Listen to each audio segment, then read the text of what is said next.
JD Vance's speech has created considerable discussion, those outraged and those in support. Today I'm joined by Paul Embery, trade unionist and right-hand political commentator, to talk more about the controversy surrounding this speech. Welcome, Paul. Hello again. So you've written about this speech as well. Can you tell us your reactions to it? Yeah, I thought it was a really interesting speech, actually. I mean, look, I'm certainly not a supporter of Donald Trump. I'm not a supporter of the US Republican Party. I wouldn't vote Republican. If I were an American citizen, I wouldn't have voted for Trump. But JD Vance, I think, is an interesting character with some useful things to say. He's got an interesting background, of course. He comes from a genuine working class background, actually quite a disadvantaged background, came from a broken home.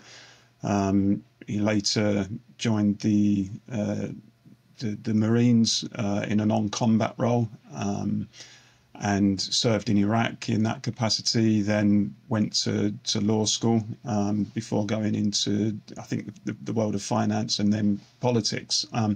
But I think he can speak about working class communities and the feeling that they have of that sense of abandonment in a way that not many leading politicians across the West can, certainly not with any degree of authenticity.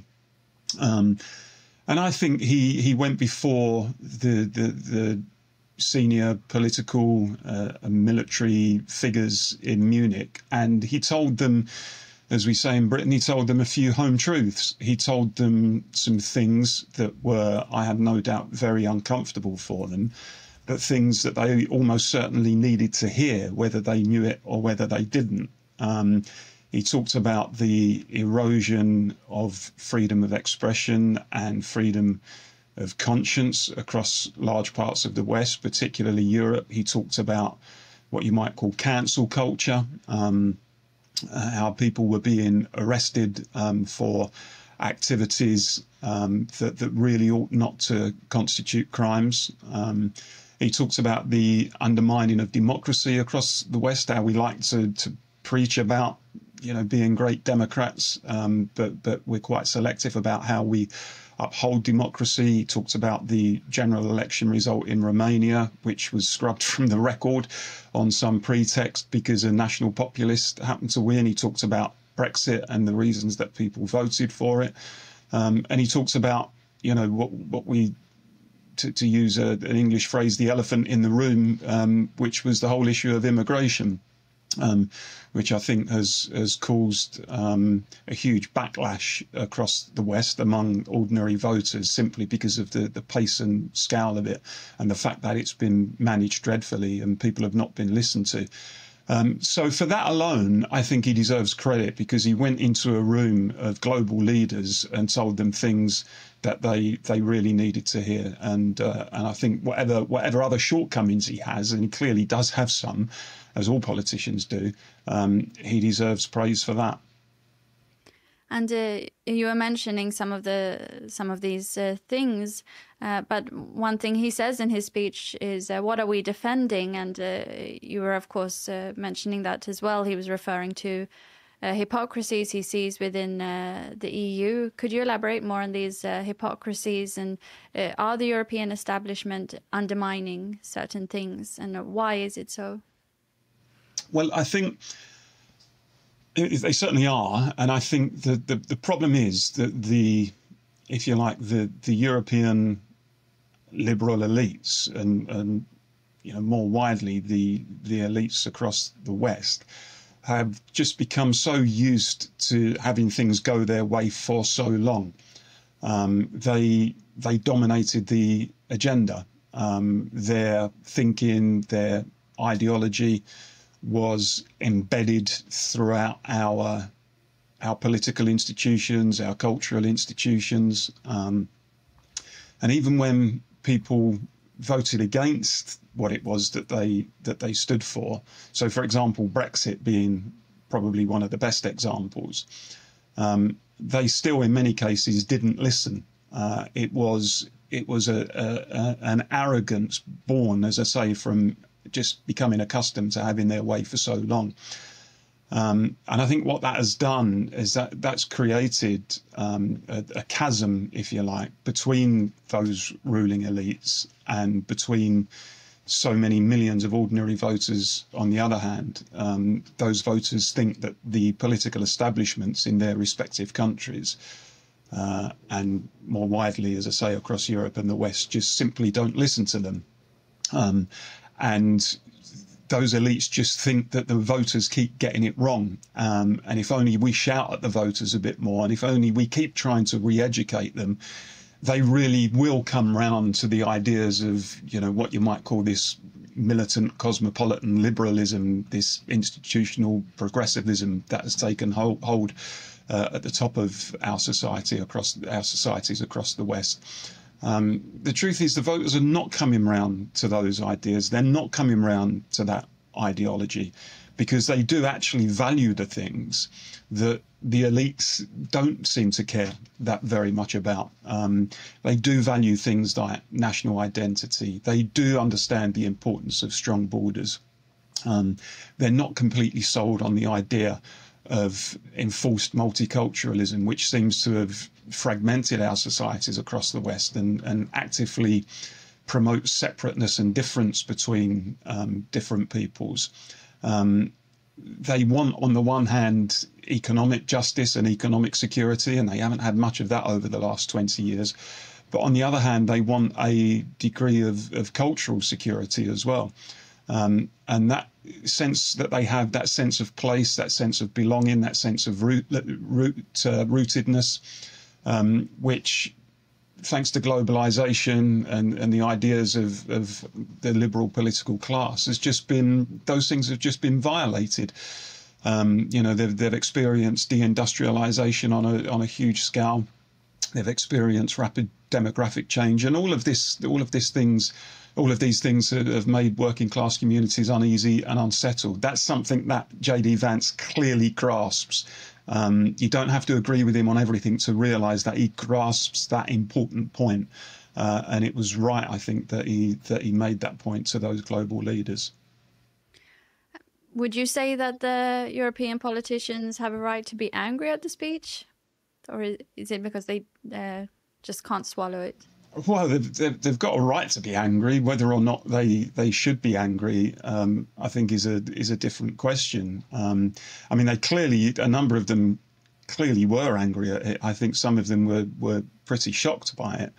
But I think that in itself, I think, proves the point that they do live in something of a bubble. That they mix in their own particular circles, and that in doing so they just reinforce their own ideology amongst themselves, and that really just widens the chasm between those particular elites and ordinary voters. So when someone comes along and doesn't play the game and says, actually, no, you've got this wrong, you know, your sunlit uplands of cosmopolitan liberalism, which you were trying to lead the masses to, it's not a place particularly where the masses want to go to. And this is why the masses keep rebelling against you. And this is why, for example, the centre-left has collapsed across Europe, Britain being the exception at the moment, but there are particular reasons for that, maybe. They weren't used to that. They're not used to someone speaking to them directly and highlighting their faults in that way. And unless they grasp the truth in what he's saying, then I fear that disconnect between so much of the European establishment and ordinary voters is just going to increase the reaction in some of these countries and increase national populism. National populism is surging in a number of countries across Europe for exactly the reasons that I've said. And as much as the liberal class will try to keep a lid on it, they are failing to do it. And I think politics is only going one way across much of Europe. So they really need to understand that. Why do you think he chose to make this speech at this particular time and place?